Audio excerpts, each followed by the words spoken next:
wabarakatuh. Halo semuanya.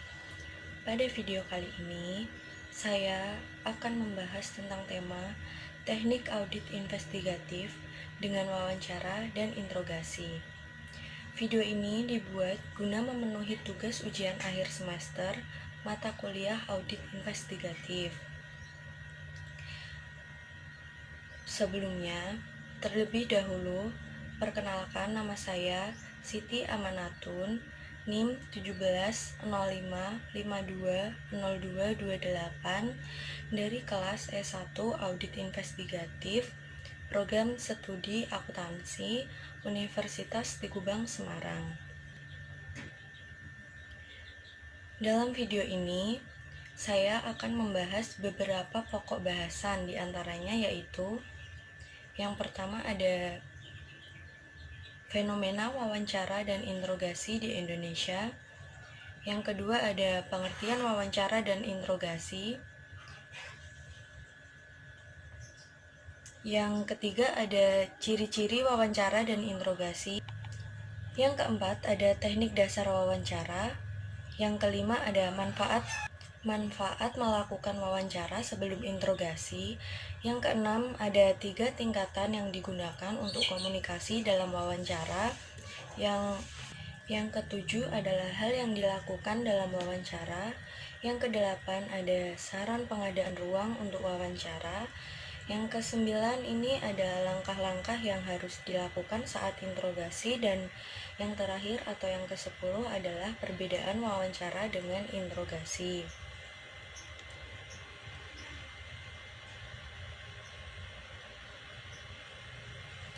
Berikut ini langsung saja kita mulai pada pembahasan yang pertama, yaitu pengantar untuk wawancara dan interogasi. Wawancara dan interogasi adalah bagian yang tidak terpisahkan dalam sebuah investigasi fraud atau kecurangan. Setelah audit investigatif memiliki banyak fakta dan bukti yang telah diperoleh, maka tahapan berikutnya adalah dilakukan wawancara. Dan untuk memperdalam hasil wawancara tersebut, biasanya akan diajukan dengan interogasi. Jadi, pada dasarnya, wawancara dan interogasi ini adalah sebuah runtutan dalam audit investigatif untuk mencapai tujuan dilakukannya audit investigatif.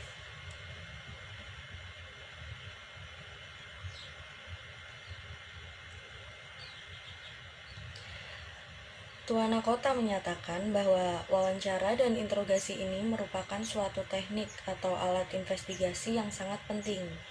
Banyak orang yang salah mengartikan wawancara dan interogasi, karena keduanya ini memang hampir mirip dan sering dianggap sebagai sinonim. Berikutnya ini ada fenomena wawancara dan interogasi di Indonesia. Permasalahan yang sering kita jumpai di Indonesia adalah penggunaan kekerasan. Banyak orang yang salah mengartikan wawancara dan interogasi dengan menggunakan kekerasan. Banyak yang menggunakan taktik ini karena taktik ini dianggap dapat memaksa pelaku untuk memberikan sebuah pengakuan. Sebetulnya hal tersebut keliru. Penelitian di Amerika Serikat menunjukkan bahwa pengakuan tersangka dapat diperoleh tanpa adanya kekerasan. Sebagai contohnya adalah pengakuan tersangka hanyalah sebagai salah satu alat bukti. Ketika menyaksikan banyaknya pengakuan tersangka dalam pemeriksaan, yang kemudian pengakuan tersebut biasanya dibantahnya dalam persidangan pengadilan.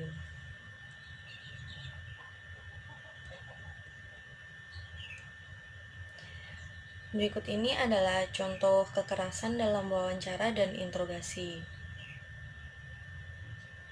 Bisa kita lihat bahwa gambar tersebut mencerminkan seperti interogasi yang menekan tersangka agar mengakui kesalahannya.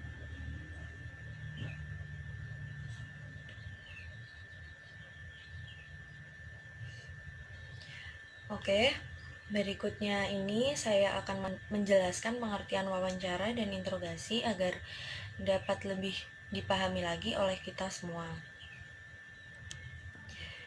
Yang pertama di sini terdapat pengertian wawancara. Wawancara itu merupakan sesuatu yang sering dilakukan oleh auditor dalam menjalankan tugas audit dan merupakan salah satu teknik dalam pengumpulan keterangan, memahami objek pemeriksaan, menguji keterangan yang didapatkan sebelumnya, melengkapi keterangan yang lain, dan tujuan-tujuan lainnya dari wawancara tersebut. Dalam hal waktu pelaksanaan wawancara dapat dilakukan di awal, di saat audit itu sedang berlangsung, atau bahkan di akhir audit. Hal tersebut tergantung dari kondisi dan situasi audit serta dari tujuan audit itu sendiri. Tujuan dari wawancara ini adalah untuk mengumpulkan informasi. Auditor harus mengumpulkan informasi penting sebanyak-banyaknya yang berhubungan dengan permasalahan yang sedang ditanganinya.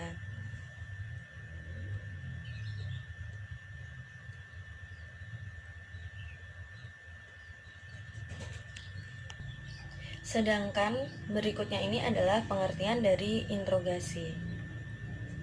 Interogasi adalah suatu upaya yang dilakukan oleh pihak tertentu untuk meminta keterangan kepada seseorang menyangkut kesaksian orang tersebut terhadap pihak lain atau dirinya sendiri, mengenai suatu aktivitas yang melibatkan pihak lain tersebut atau dirinya sendiri. Ada suatu persepsi yang menyebutkan bahwa interogasi itu adalah mendapatkan pengakuan bersalah. Hal tersebut keliru. Kita dapat ambil contoh adalah seseorang yang mungkin sedang mengalami sial. Orang itu dianggap telah berbohong dalam wawancara yang sebelumnya dilakukan. Karena itu, selanjutnya orang tersebut diinterogasi dan dari interogasi tersebut barulah diketahui bahwa orang tersebut ternyata tidak bersalah. Dari kejadian tersebut, biasanya investigator seolah-olah merasa gagal dalam hal tersebut. Padahal yang sebenarnya, ia telah berhasil mendapatkan pengungkapan kebenaran bahwa orang yang dicurigai ternyata tidak bersalah dalam permasalahan tersebut.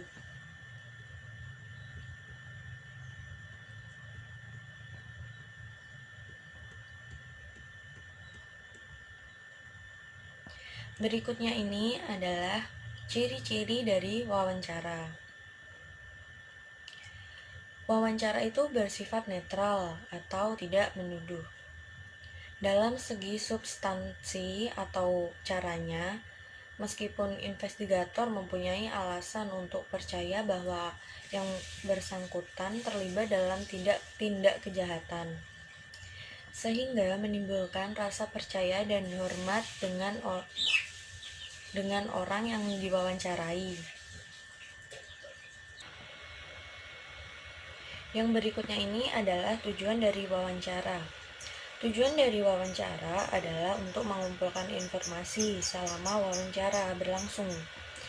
Investigator mengumpulkan informasi yang penting bagi investigasinya dan informasi mengenai perilaku orang yang diwawancarainya. Wawancara dapat dilakukan pada awal investigasi, pada saat berlangsungnya investigasi, dan pada akhir investigasi sesuai dengan tujuan dari masing-masing audit.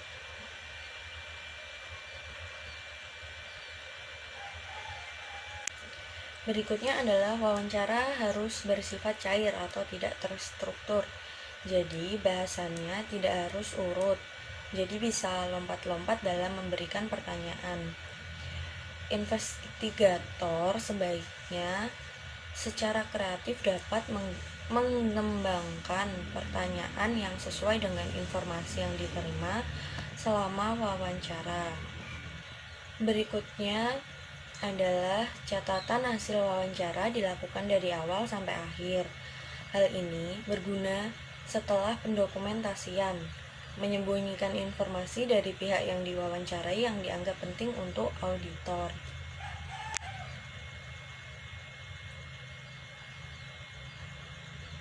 Tujuan dari wawancara ini dapat disimpulkan adalah gunanya untuk mengumpulkan informasi-informasi yang penting yang nantinya informasi ini berguna untuk investigasi ke depannya.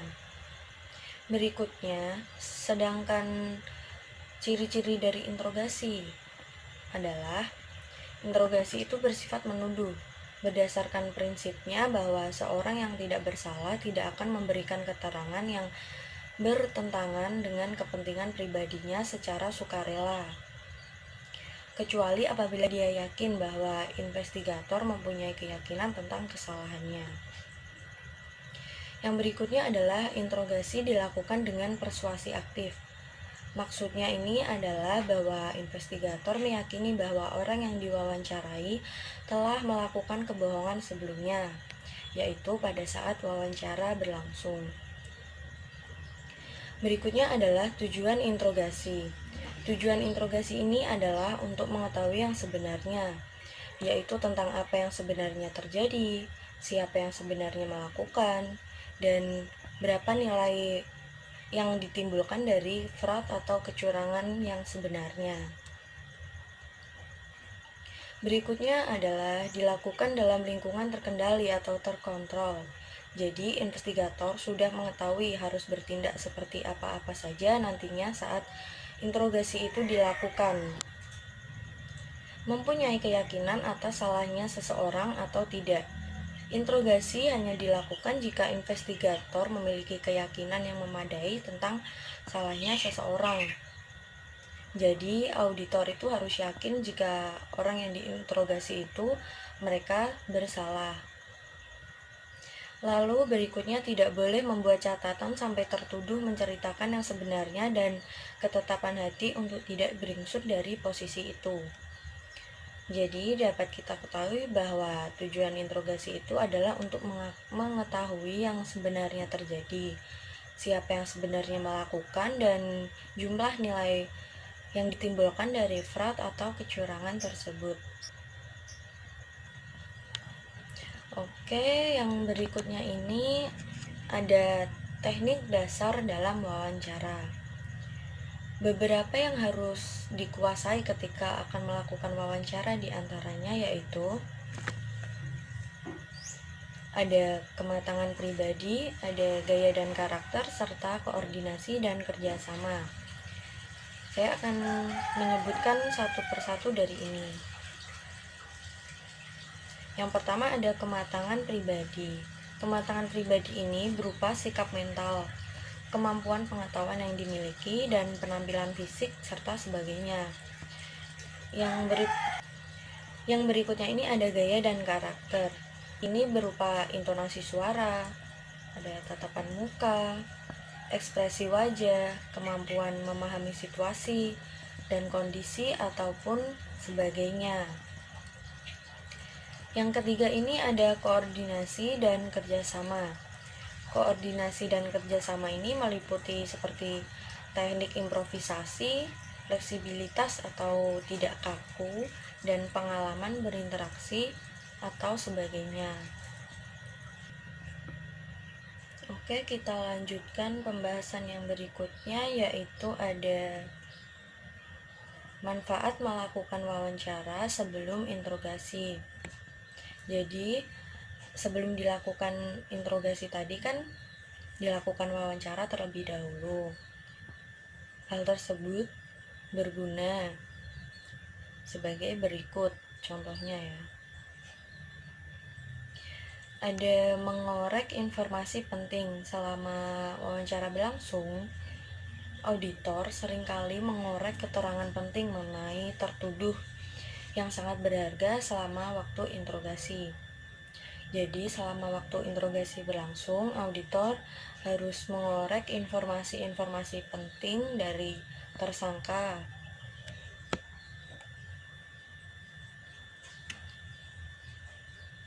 Yang berikutnya ada sifat tidak menuduh. Sifat tidak menuduh ini memungkinkan untuk auditor membangun hubungan saling mempercayai dan menghormati yang mungkin dibangun dalam suasana, dan sifat menuduh yang melekat pada interogasi. Jadi dalam wawancara itu lebih santai ya, atau dalam memberikan pertanyaan-pertanyaan tuh lebih santai daripada interogasi.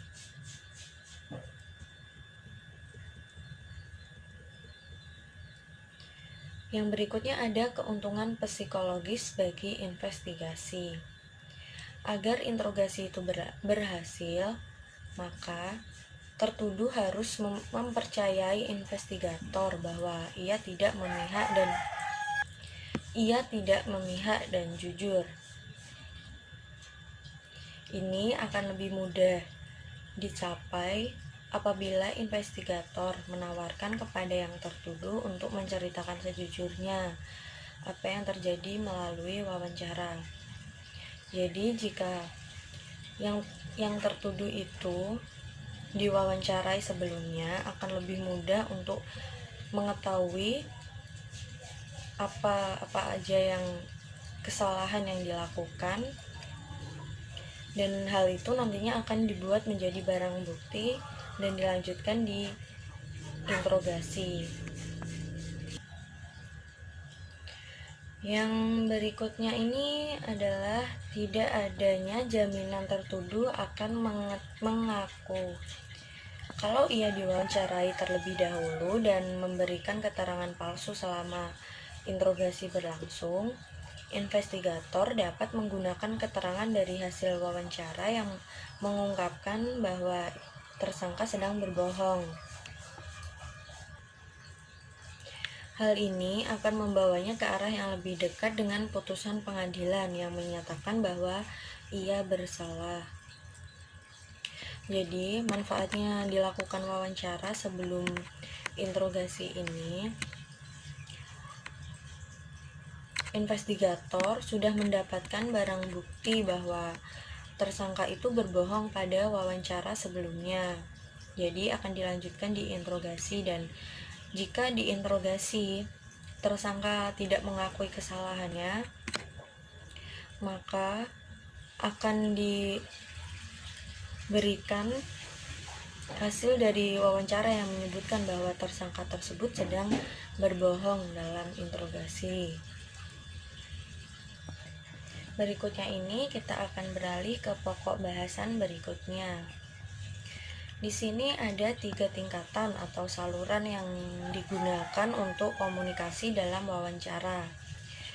3 tingkatan yang digunakan dalam komunikasi dalam wawancara ini meliputi verbal channel, paralinguistic channel, dan non-verbal channel.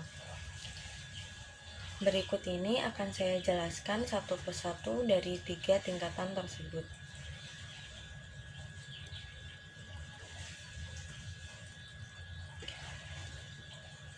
Yang pertama ada verbal channel. Verbal channel ini adalah ucapan atau perkataan yang keluar dari mulut yang diwawancarai. Pilihan kata dan susunan kata-kata yang dipergunakan untuk mengirimkan pesan. Dalam verbal channel ini menyatakan bahwa orang yang berbohong itu akan merasa cemas karena takut akan terungkap kebohongannya. Biasanya disebut verbal behavior. Contohnya, apabila investigator bertanya kepada tersangka, "Apakah Anda yang memalsukan dokumen ini?" Seandainya bersangkutan memutuskan untuk bersikap jujur, maka jawabannya adalah, "Ya, betul, sayalah yang memalsukan dokumen tersebut." Ini adalah contoh jawaban yang jujur, sehingga tidak akan menimbulkan kecemasan. Berbeda lagi jika jawaban tersangka menjadi seperti ini. "Kenapa saya mesti melakukan hal tersebut, Pak? Memangnya saya ini siapa?" Jawaban tersebut akan menimbulkan kecemasan dengan tingkat sedang. Dan berikutnya, jika jawaban tersangka adalah seperti ini, saya tidak memasukkan dokumen tersebut, maka tingkat kecemasan yang ditimbulkan dari jawaban tersebut akan menjadi lebih tinggi. Oke, untuk yang kedua ini ada paralinguistic channel. Paralinguistic channel ini adalah ciri percakapan di luar apa yang diucapkan oleh orang yang diwawancarai. Maksudnya adalah ucapan yang makna sesungguhnya berbeda dari apa yang keluar dari mulutnya. Ini disebut paralinguistic behavior. Saya mengambil contoh. Seorang bos pada suatu perusahaan melihat anak buahnya sedang semangat, padahal anak buah tersebut aslinya sedang loyo atau lemas. Lalu, bos itu mengatakan kepada anak buahnya, "Wah, kalian ini sangat bersemangat sekali." Hal itu berbeda 180 derajat dengan apa yang terlihat dan apa yang sebenarnya terjadi. Ada lagi contoh yang saya ambil dari pertanyaan yang sebelumnya tadi di verbal channel, yaitu apabila investigator bertanya kepada tersangka, "Apakah Anda yang memalsukan dokumen ini?" Seandainya yang bersangkutan memutuskan untuk bersikap jujur, maka jawabannya adalah, "Ya, betul, sayalah yang memalsukan dokumen tersebut." Jawaban tersebut akan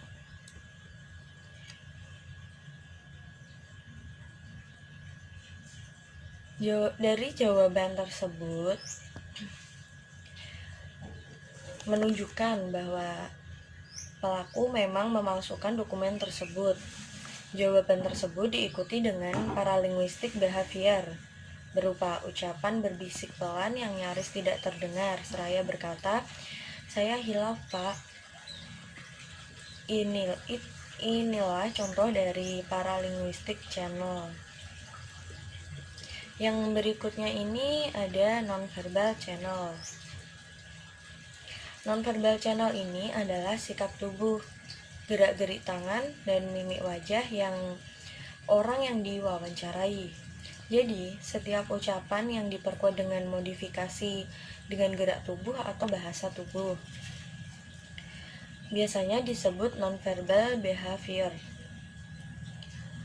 Postur tubuh yang mencerminkan sikap jujur ini adalah saat duduk, tersangka akan tegak searah dengan pewawancara, dengan gerak tangan yang mencerminkan seperti ingin menjelaskan atau menceritakan aktivitas fisik yang dilakukannya.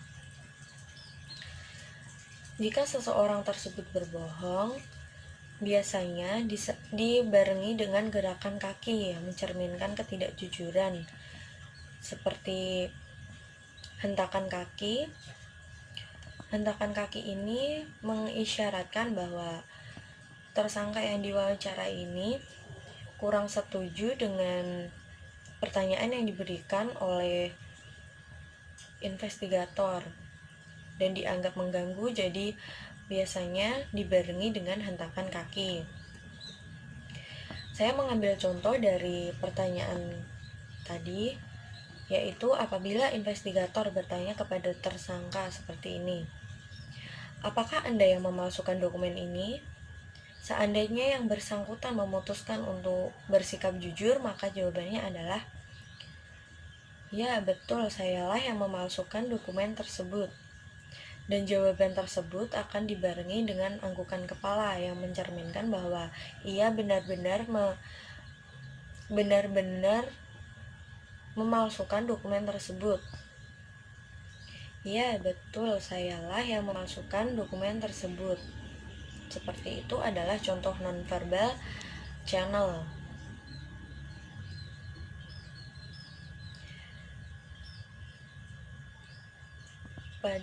Berikut ini kita lanjut pada pokok pembahasan yang berikutnya, yaitu ada hal yang harus dilakukan saat wawancara, ada persiapan, pelaksanaan, ada dokumentasi, dan simpulan dari hasil wawancara.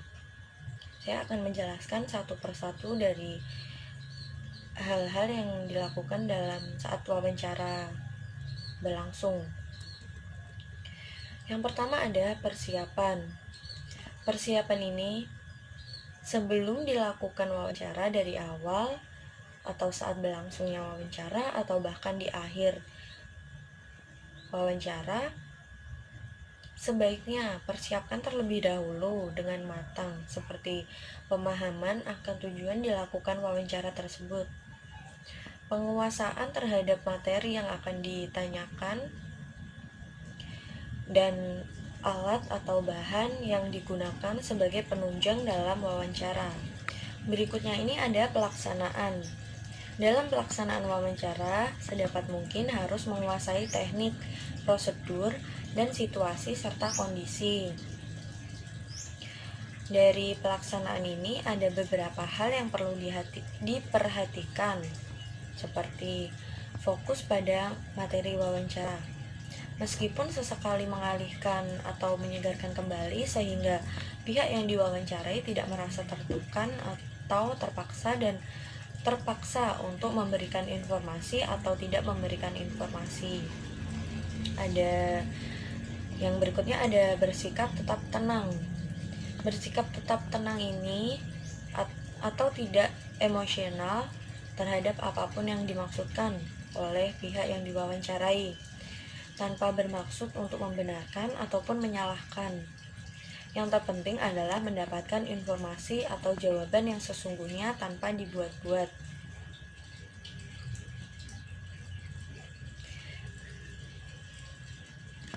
Yang berikutnya ada kesiapan pertanyaan dan harus bisa memahami psikologis pihak yang diwawancarai. Secara sekilas, untuk menentukan teknik yang dipakai dan di pertanyaan yang akan diajukan. Di samping ini, senantiasa untuk mengantisipasi kejadian yang tidak terduga supaya bisa diatasi atau dikendalikan sebelumnya. Untuk hal yang perlu diperhatikan berikutnya ada dokumentasi. Dokumentasi ini merupakan hasil utama dan merupakan sesuatu yang sangat berharga untuk mengungkapkan informasi yang didapatkan. Ada beberapa hal yang perlu diperhatikan dalam pendokumentasian, yaitu bukti wawancara harus asli dan tidak boleh direkayasa ataupun dimanipulasi. Ada juga jika menggunakan media elektronik dalam wawancara, sedapat mungkin untuk mencantumkan tanggal wawancara itu berlangsung. Fisik pendokumentasian juga harus disimpan di tempat yang aman guna mencegah kerusakan dan atau kehilangan bukti. Yang berikutnya adalah simpulan hasil wawancara. Dalam menarik hasil kesimpulan harus teliti, objektif, lengkap, dan akurat. Kesimpulan itu harus dibuat sesuai dengan hal tersebut karena nantinya kesimpulan akan digunakan untuk mengambil langkah yang akan dilakukan selanjutnya. Jadi kesimpulan dari hasil wawancara itu penting sesuai dengan hal-hal yang ada tadi ya, seperti teliti, objektif, lengkap, dan akurat. Karena nantinya akan digunakan sebagai pengambilan keputusan untuk kelanjutan apakah wawancara tersebut dilanjutkan dengan investigasi atau sebagainya. Oke, berikutnya ini adalah saran untuk mengadakan ruang wawancara. Dalam saran pengadaan ruang wawancara ini meliputi 6 hal yang harus kita perhatikan. Yang pertama adalah menciptakan suasana privasi. Dengan menciptakan suasana privasi akan membuat narasumber yang ditanya akan merasa nyaman dan tidak tertekan dengan pertanyaan yang kita sampaikan. Selain itu, suasana yang nyaman akan membuat kita lebih leluasa bertanya tanpa adanya tekanan.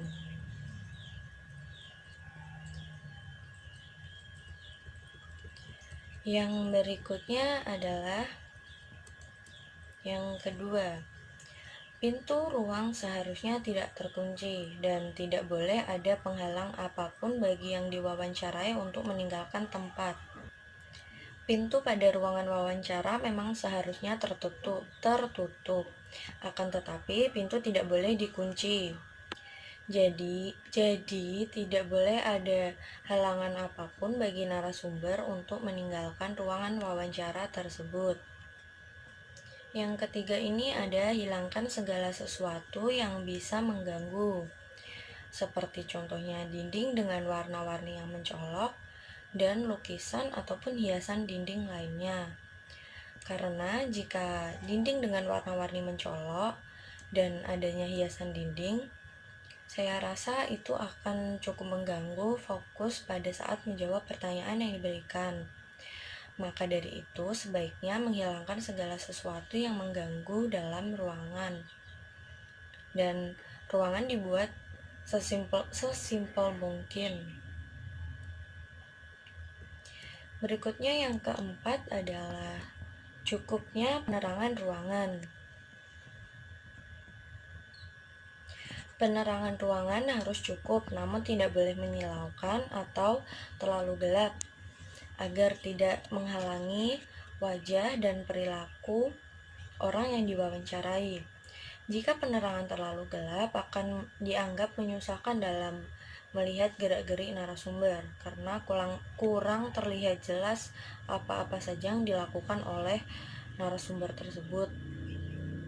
Dan sebaliknya, jika terlalu silau, hal itu akan mengganggu pandangan mata dan membuat narasumber tidak dapat menjawab pertanyaan yang diberikan secara maksimal karena terganggu oleh penerangan yang terlalu silau.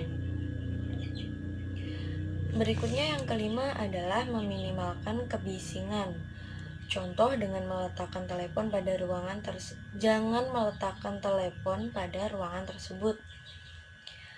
Hal ini dianggap akan mengganggu berjalannya proses wawancara. Kita bayangkan saja ya, jika ada wawancara berlangsung dan tiba-tiba ada suara telepon berbunyi, hal itu akan mengganggu berjalannya wawancara. Otomatis, wawancara yang berjalan dengan lancar harus berhenti sejenak saat telepon itu berbunyi. Jadi sebaiknya tidak usah meletakkan hal-hal seperti telepon di dalam ruangan wawancara. Berikutnya yang keenam adalah kursi antara investigator berjarak 1,5 meter. Kedua orang nantinya akan bertatapan muka dan tidak terhalang oleh perabotan apapun. Kursi tidak boleh beroda dan duduknya harus tegak. Hal itu beralasan agar tetap menjaga fokus pada saat berjalannya wawancara dan bisa melihat gerak-geriknya lebih leluasa lagi. Kita bayangkan saja jika kursi tersebut beroda, maka wawancara akan sangat terganggu karena terlalu banyak menimbulkan gerakan dari penggunaan kursi yang ada rodanya itu. Berikut ini adalah contoh saran ruangan wawancara yang baik. Dapat kita lihat bahwa ruangan tersebut privasinya terjaga dengan baik. Kursi yang dipakai juga tanpa roda, dengan kursi yang tegak. Pencahayaan yang digunakan juga baik, serta dalam ruangan tersebut warna dinding tidak mencolok dan tidak ada hiasan apapun di dinding.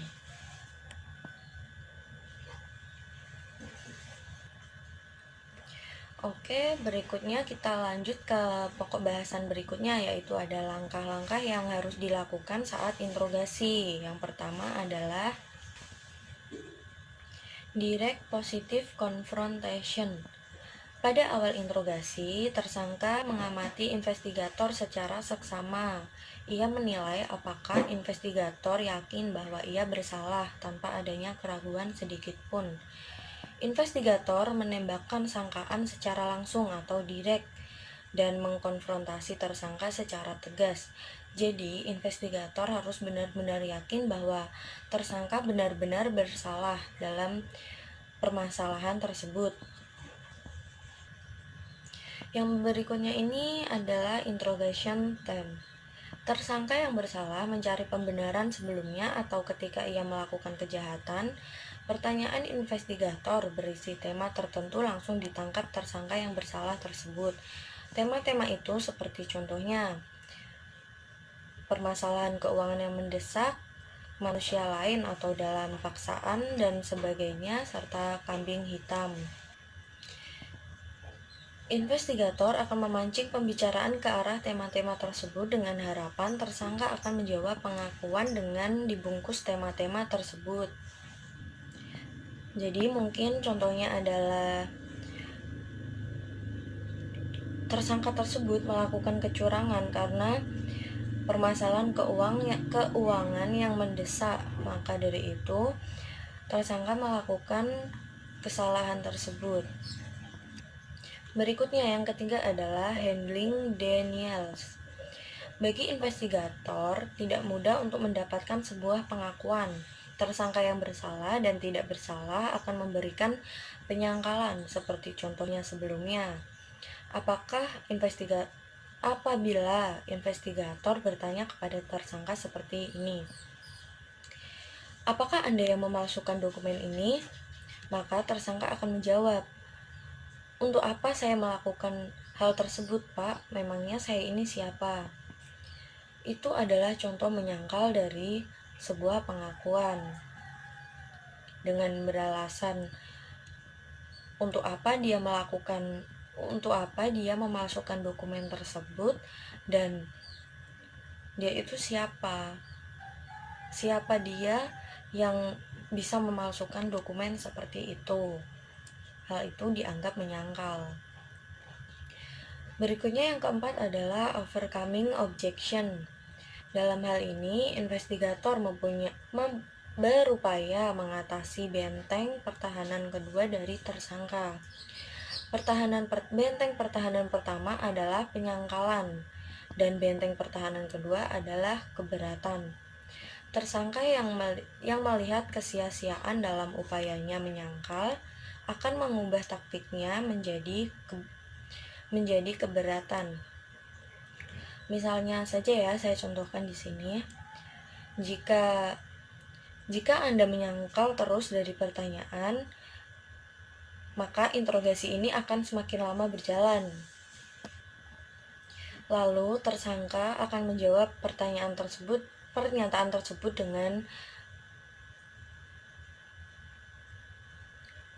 dengan seperti ini. Saya contohkan saja. Ya tidak bisa seperti itu, Pak. Saya sudah menyebutkan yang sebenarnya tadi. Jawaban tersebut tadi akan memperlihatkan tersangka yang menyatakan keberatan atas pernyataan yang diberikan investigator. Jika tidak menjawab, akan memperpanjang interogasinya. Dan si tersangka merasa keberatan dengan pernyataan tersebut. Yang kelima ini adalah keeping the suspect attention. Tersangka sudah kehilangan kepercayaan diri, terus mengemukakan ketidaksalahannya. Ia sudah sampai di titik di mana membiarkan investigator berbicara apapun. Ia berdiam diri dan investigator menjadi pembicara tunggal. Jika tersangka sudah kehilangan kepercayaan diri, maka ia akan terus menyebutkan bahwa ia tidak bersalah. Akan tetapi, investigator tidak akan memperdulikan hal tersebut karena alasan yang dianggapnya mungkin kurang logis. Berikutnya yang keenam adalah handling the suspect passive mode. Pada saat ini, tersangka menyadari bahwa kebohongan tidak menghasilkan hal yang diinginkan tadi. Ia menunjukkan sifat kalah. Biasanya ditunjukkan dengan kepalanya menunduk dan menurunkan bahu. Biasanya kaki menjadi lemas dan mata menjadi berkaca-kaca. Mentalnya sudah berada pada titik terendah di mana ia mengisyaratkan adanya pergolakan di dalam batin tersangka untuk menceritakan kebenaran yang sebenarnya. Biasanya saat ini tersangka tidak melakukan perlawanan apa-apa lagi, sudah pasrah dan menyadari kebohongannya. Berikutnya yang ketujuh adalah presenting the alternative question. Ini merupakan puncak dari pengembangan tema interogasi. Investigator mempersempit temanya ke unsur utamanya dan memasukkan pertanyaan alternatif. Ketika tersangka memilih sesuatu yang alternatif tersebut, maka menunjukkan bahwa tersangka sesungguhnya telah mengakui kesalahannya. Contohnya saja, saat investigator menawarkan keringanan hukuman, jika ia mengakuinya dan jika tersangka memilih mengakuinya demi mendapatkan keringanan hukum, maka disitulah sudah terlihat kalau tersangka secara tidak sengaja telah mengakui kesalahannya dan memilih pertanyaan alternatif tersebut.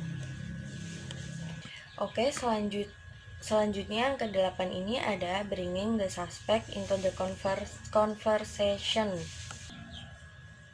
Tersangka akan diarahkan untuk menceritakan perincian perbuatannya, pada akhirnya akan menjadi pengakuan yang bisa diterima sebagai bukti hukum.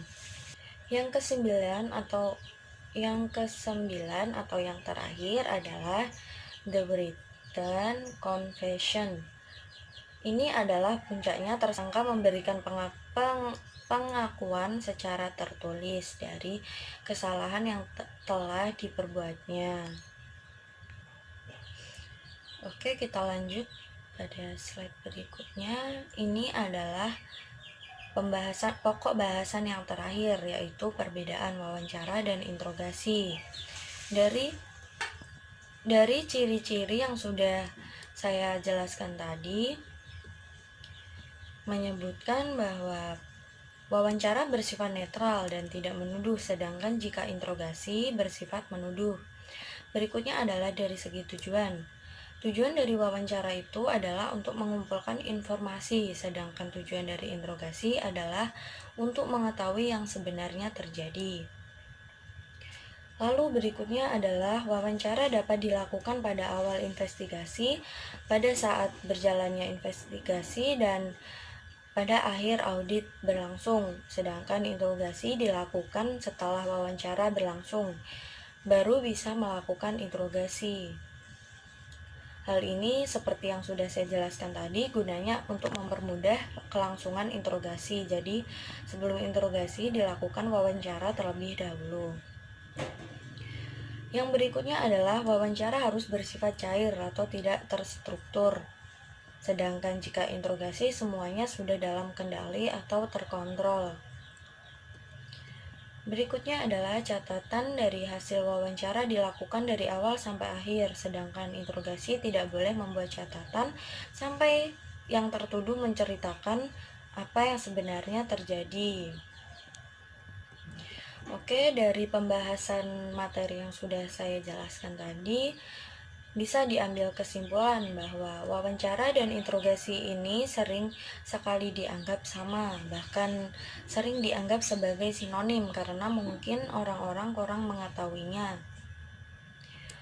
Tujuan wawancara adalah untuk mengumpulkan keterangan, memahami objek pemeriksaan, menguji keterangan yang telah didapatkan sebelumnya, dan lainnya. Sedangkan tujuan dari interogasi adalah untuk mencari keterangan atau bukti siapa yang melanjutkan kecurangan. Jadi wawancara itu dilakukan sebelum interogasi, yang gunanya tadi untuk mengumpulkan bukti yang kemudian dilanjutkan dengan interogasi. Hal itu akan mempermudah dalam mengetahui bukti siapa yang melakukan kecurangan tersebut. Untuk penutup, ada kata mutiara yang mungkin bisa saya sampaikan. Semua itu harus mempunyai pola, termasuk benang kusut sekalipun. Maknanya bahwa semua yang kita lakukan dalam audit harus mempunyai teknik tersendiri guna mencapai tujuan dalam pengauditan tersebut. Semua yang kita lakukan harus mempunyai teknik, mempunyai sistem atau terstruktur. Sekian presentasi dari saya mengenai teknik audit investigatif dengan wawancara dan interogasi. Jika terdapat kesalahan atau kekurangan dalam presentasi ini, sangat boleh untuk memberikan kritikan atau saran yang bersifat membangun supaya kedepannya nanti saya lebih mengerti dan memahami dengan baik lagi. Karena di sini saya juga masih sama-sama untuk belajar. Oke, demikian yang dapat saya sampaikan. Kurang lebihnya saya mohon maaf jika terdapat kesalahan kata, pengucapan, atau kekurangan dalam penyampaian materi. Terima kasih sudah menonton video ini. Semoga video ini bermanfaat. Jangan lupa untuk like, komen, dan subscribe video ini. Terima kasih. Wassalamualaikum warahmatullahi wabarakatuh.